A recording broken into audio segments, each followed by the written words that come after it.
নুরনবী সরকার, আপনার কোনো প্রশ্ন বা মন্তব্য আছে কিনা এই বিষয়ে? মাহবুবউদ্দিন খোকনের কাছে যদি কোনো প্রশ্ন থাকে সেটাও। মাহবুবউদ্দিন খোকন সাহেবের সঙ্গে একটি বিষয়ে আমি একমত।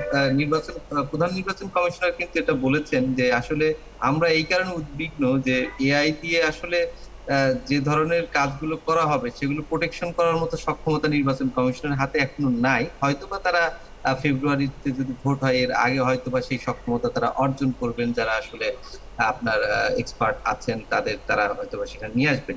আজকে আজকে যেটি নির্বাচন কমিশনের পক্ষ থেকে জানানো হয়েছে যে কৃত্রিম বুদ্ধিমত্তা ব্যবহার করে যদি নির্বাচনী আচরণবিধি কেউ ভঙ্গ করে থাকে তাহলে তাদের বিরুদ্ধে, ওখানে যদি ভঙ্গ হয়ে থাকে, নির্বাচন কমিশন তদন্ত সাপেক্ষে সেই প্রার্থীদের বিরুদ্ধে তারা ব্যবস্থা গ্রহণ করবে। তারা আরেকটি বিষয় স্ক্রুটিনি করার জন্য যেটি সংগ্রহ করেছে, অর্থাৎ একজন প্রার্থীর সোশ্যাল মিডিয়ার যে অ্যাকাউন্টগুলো রয়েছে বা পেজগুলো রয়েছে সেগুলো তারা নির্বাচন কমিশনের হলফনামার সঙ্গে কিন্তু জমা দিতে হবে তথ্য যখন তারা সাবমিট করবে। এরকম আরপিওতে আজকে তারা সংশোধনের কথা বলেছে এবং সেখানে ব্যাখ্যা করে বলা হয়েছে যে একজন প্রার্থী তার ভেরিফাইড অ্যাকাউন্টের বাইরে যখন কোনো কিছু আসবে তখন তাদের সেটি স্ক্রুটিনি করা সম্ভব হবে।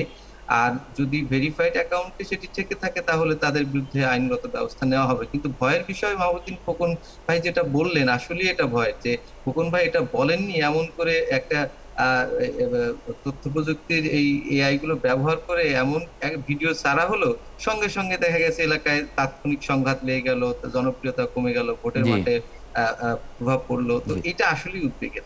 এটা আসলে অন- প্রার্থীদেরকেও সচেতন থাকতে হবে। না না, জি। নুরনবী সরকার এটা কি প্রতিরোধ করার কোনো ব্যবস্থা নির্বাচন কমিশন নিবে, কিছু বলেছে? নতুন কোনো প্রযুক্তি এনে বা অন্য কোনো উপায় করা যায় ফেক কিনা? আইডি করে কি করবে আপনি? ফেসবুকে এগুলো ধর নিজের ফেসবুক অ্যাকাউন্ট থেকে করবে না সে, সে তো তার Facebook fake fake ID account থেকে আছে করবে, বাইরে থেকে করবে, ওগুলো দেশের ওগুলো বাইরে কি থেকে করবেন? করবে। বিদেশ থেকে করাবে, এটা ওগুলো খুব কি করবেন কঠিন। আপনি?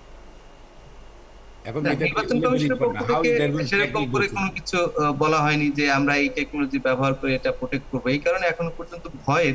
আর প্রধান নির্বাচন কমিশনার নিজেও বলেছেন যে এখন পর্যন্ত তাদের হাতে সেরকম মেকানিজম নেই জি, এআই টেকনোলজি আচ্ছা, আচ্ছা। ব্যবহার করে এখন যে আসলে এখন পর্যন্ত অপরাধগুলো হবে নির্বাচনকালীন সময় সেগুলো জি। কিভাবে প্রতিহত করা হবে, মোকাবেলা করা হবে সেটি নিয়ে তারাও চিন্তা ভাবনা করছে আচ্ছা, এবং এই আলোচনাটা আমরা দিবে। একটু একটু কন্টিনিউ করতে চাই। এটি খুবই গুরুত্বপূর্ণ জায়গায় আমরা এসেছি। এটা এটা আসলেই খুব আশঙ্কার। সবাই আশঙ্কা করছেন এটা নিয়ে। নুরনবী সরকার, আপনাকে ধন্যবাদ যুক্ত হবার জন্য একাত্তর জার্নালে।